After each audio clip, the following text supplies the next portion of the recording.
talking Magic Johnson with Vinny Goodwill. He went on TV yesterday to air his grievances about the Laker organization. Magic talking about how Rob Pelinka threw him under the bus, and the Buss family ultimately didn't have his back. Many have wondered where this leaves the Lakers moving forward as the summer of 2019 approaches. Vinny, will the Lakers' dysfunction impact their pursuit of a superstar to pair with LeBron? Because isn't what this is all about? The way they're going to find success again is if they can win on the court. Well, the number one thing you have to ask before you even go to Magic and the effect of this interview is, do players want to play with LeBron and be in a system that's subservient to him at his advanced age, where he's not going to play as much defense, and he's kind of in this weird spot where his greatness overshadows you no matter how great you are. The only person that seems willing to be in that situation right now is Anthony Davis. Who knows where Kyrie Irving is going to land? I think we kind of all have a feeling on where Kawhi Leonard is going. Jimmy Butler, sort of, you know, there's a number of different options there. And Anthony Davis is one of the only ones that he doesn't really have his own say in it. Exactly. So you could wind up striking out. But it doesn't have to be because of one reason or another. It doesn't have to be because of what Magic Johnson said yesterday, because the Lakers, for all their faults, are still the Lakers, and they're still in Los Angeles. You just have to present enough of a united front with your front office, your leadership, and LeBron James to say, okay, we're going to give you a big bag of money, and we're going to give you enough of the spotlight that you can maintain your own identity and not be sort of caught in the LeBron and the Jordan-aire sort of thing. That's the biggest perception that I think they have to fight, not what Magic Johnson is saying on national TV or ownership, because most free agents don't think about that stuff. That doesn't hit them. It's, do you have money? Can I win? Can I get credit for it? Those things don't have anything to do with much with Jeannie Buss and Rob Pelinka and everything else. I think it's pretty clear, though, that what has happened over the last few months has damaged the Lakers' standing. It has. Nobody would argue. It might not have ruined it, but no one would argue the Lakers are in a better position to entice a free agent now than they were before Magic stepped down, before Magic's interview, before the failed coaching search, before the endless leaks. The question is, how much has it damaged their standing? And does the draw of LeBron, I think it's the draw of LeBron, overcome it? Because if LeBron wasn't there, you can go play in Los Angeles, you can get all the accoutrement of the city and have all the same money and play for the Clippers. You can, the Mavericks have money, the Nets have money, the Knicks have money. There's plenty of teams that have money. The one thing the Lakers have going for them as a draw is the opportunity to play with LeBron and compete for a championship. And I think it should be noted, the last year LeBron played alongside a true all-star was the year they were the defending champs in Cleveland, because Kyrie was gone the next year, and last year they didn't have one. That year, Kyrie averaged more shots than he's averaged at any point in his career before or since. He averaged more shots per game than LeBron, and while LeBron that year averaged the most assists he had ever averaged, he had a player worthy of some level of deferment, and he was doing that. Now, the next year, Kyrie's gone. There's no one on the Cavs to defer to. And last year, there's no one on the Lakers to defer to. So I don't think we know how year 17 LeBron would play alongside Kawhi or Anthony Davis or Kyrie or even Kemba Walker. Would he say, I'm not giving you the keys to the car, but we can take turns driving it, which is not something he had done up until he had won that championship in Cleveland. But post-championship in Cleveland that year, Kyrie had the highest usage rate, all those things that he had had before or since. I believe there's some problems as far as what's happened with the Lakers, and it will affect free agency. If these NBA players are what I think they are, because yesterday Magic said a lot of things, but they asked him a question, will you be involved in free agency? And the answer was yes. Now, if I'm a free agent, I'm not watching TV to try to get something, but why would he be involved in free agency? They're sending conflicting messages there.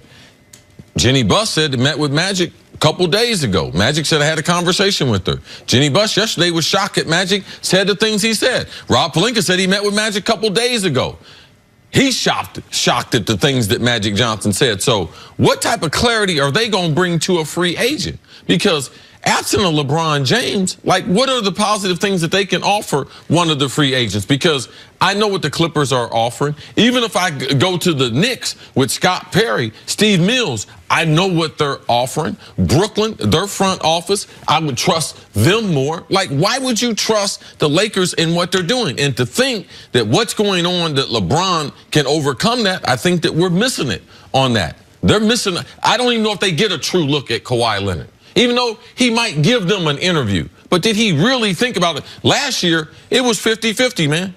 I know exactly. He would have gone to the Clippers or the Lakers. If you think that hadn't changed, you don't know Kawhi Leonard. Like, you're not observing the type of person that he is. So I believe it does have an effect on what happens free agents. Also, who's ever in that pitch meeting could very well be a detriment to the Lakers. If it's not just LeBron, I don't see how a guy like Kawhi or any of these other guys are going to sit there and listen to Jeannie after everything that's happened, Kurt and Linda Rambis after everything that's happened. Tim Harris?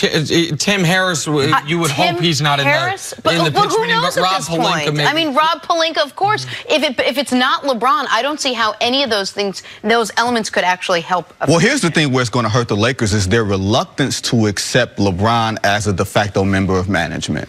Like, when you have a player that great at this stage of his career, like it or not, in the NBA, because there's such a disproportionate effect that one player can have on a team's fortunes, and you're talking about a top 5, top 3, top 2 player ever, you have to give him a certain amount of country into how your organization is going to be run. The Lakers don't seem to want to embrace that. We're going to hire a coach whose timeline is on the same timeline as LeBron's contract. We're not going to hire the coach that LeBron wants. Who's to say that they want him in the room? And if he is in the room, what type of United Front is that going to pick up? If Kevin Durant was not, let's say, bagged and ticketed for New York City, and we don't automatically believe that, would Kevin Durant on equal footing say, would I go to the Knicks or would I go to the Lakers? Let's just say there's no connection there. Right. Let's just say there's a player of that caliber.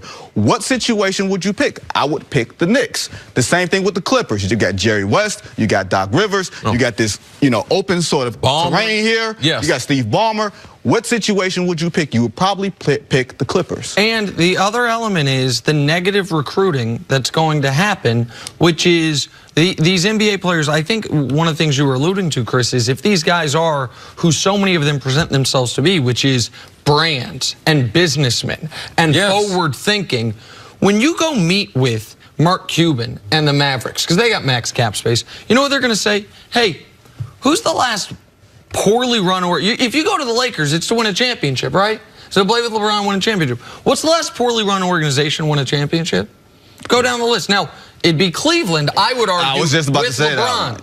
It's the only one I can think of in how many years? The Warriors won a bunch from them. They're very well run. The Lakers. It's not like football. You can get on a hot streak. You got to win a series. Right. You got and another series. And another series. The best team typically going to win. Absolutely. And so there is an element of you are going in today's NBA where the organization's never been smarter, never been run more like Wall Street. I know a lot of former players hate it, but where they're looking at the numbers, they're looking at so many things.